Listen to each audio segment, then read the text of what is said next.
couple named Suhayla and Faruq, and they were married romantically. They loved each other very much.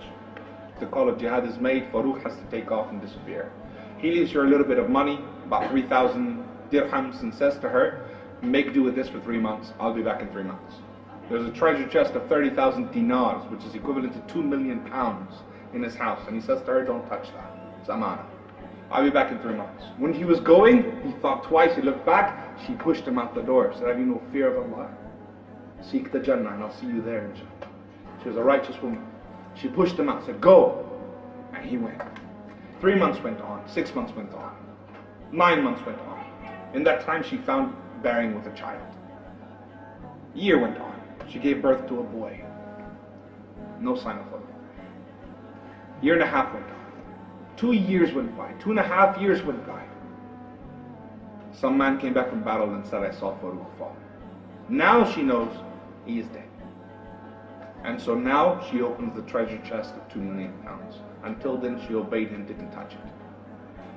30 years go by. She's looking after this boy. She's had a son. She's looking after him. She's paying for his education. 30 years go by. Now we're in Medina. This happened in Medina. Anyways, we're on the outskirts of the Muslim lands. We're in China, on the borders. Back down onto the earth. Nighttime, fire camp. Army soldiers defending the borders of the Muslims. And amongst them is a man sitting on the bridge, protecting the soldiers while they sleep. And he's having a look out. Looking up at the stars, the sky, he's feeling a bit romantic, and he's feeling a bit of love with Allah, and he's thinking, all of a sudden he remembers he has this wife he was married to. I wonder how she's doing. What happened? Did she marry on? Did she die? Did she move on? Is she there? Thought starts going mad. He marched on, and he was never killed in battle. 30 years this guy's still alive. It's Faruk, out on the outskirts of China. He's older and he's wiser and he's just not that young passionate man anymore. He's thinking, my wife, my wife, my wife. That's it. He takes permission from his commander in the morning, hops on his horse in China. He's riding like the wind all the way back to Medina. The closer he gets, his heart is thumping, man. What if she's not alive anymore? What if she's married again? All these things are driving him insane. He gets to the city of Medina. He remembers the sunnah of the Prophet ﷺ. He's a righteous man. He doesn't just go home. He goes to the masjid to pray his 2 rak'ah. Because that's what you're supposed to do when you come back from a trip. He went to the Masjid Nabi, prayed 2 rak'ah, saw it was time for Asr, thought, what's the point going home? I'll wait, pray Asr, then go home. While he's waiting, he notices the scholars of Medina. Keep in mind, this is the time of Abdul Azeez, subhanallah, the ulama, the knowledge, Allahu Akbar. And they're sitting in different patches, and people in white gathered around them. The scholars looking beautiful, mashallah. One of them shined out of all of them, Shiek Abdul Rahman. He was one of the best knowledgeable people you can imagine. Shiek Abdul Rahman is the most eloquent of speakers. He's amazed by him. Adhan, Asr, Salah is finished, now right, going home. He's rushing home. As soon as he gets to his house, when he gets to his house, he notices another man going in. And he's thinking, what's happened? And he flips out. He's an Arab, got jealousy. He said, hey! He goes to the man, he grabs him. This is my house, that's my house. They get into a fight. The city comes in, people gather around. They're like, hey, leave him alone, it's his house. And he's like, I am Faruk, this is my house. Inside the house is an old woman. And she's sitting there. And she hears the sounds. Could it be? No. She covers up, she runs out, and she sees him. She shouts, this is my husband Faruk, leave him alone. People began to weep. They realized it's happened.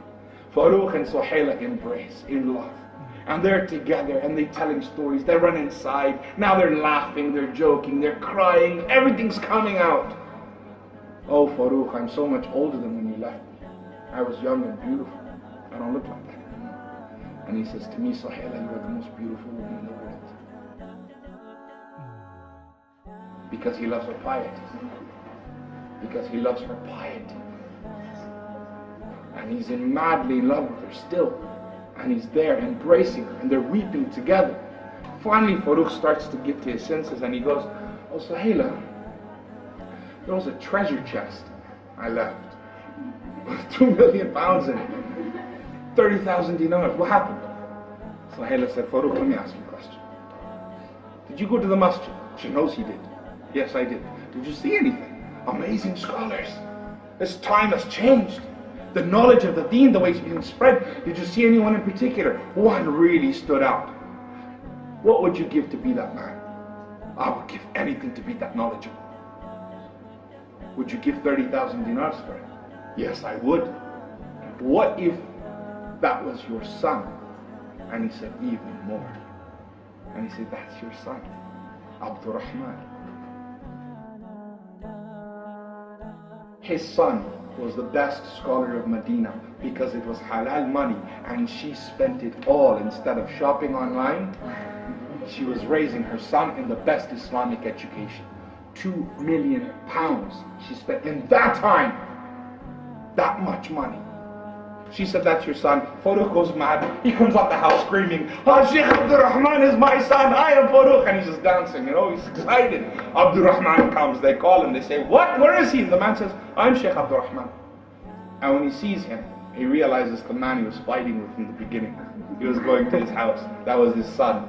And he hugs him and he embraces. And the city comes and sees this father jumping up for joy. My son is no ordinary boy. He is Shiek Abdul Rahman. And everyone starts to weep. Everyone is emotional with him. And one of the people that wept, that came to stop the arguing in the first place, was the great Imam Malik. What was he doing there? Imam Malik was the student of Shiek Abdul Rahman ibn Faruq.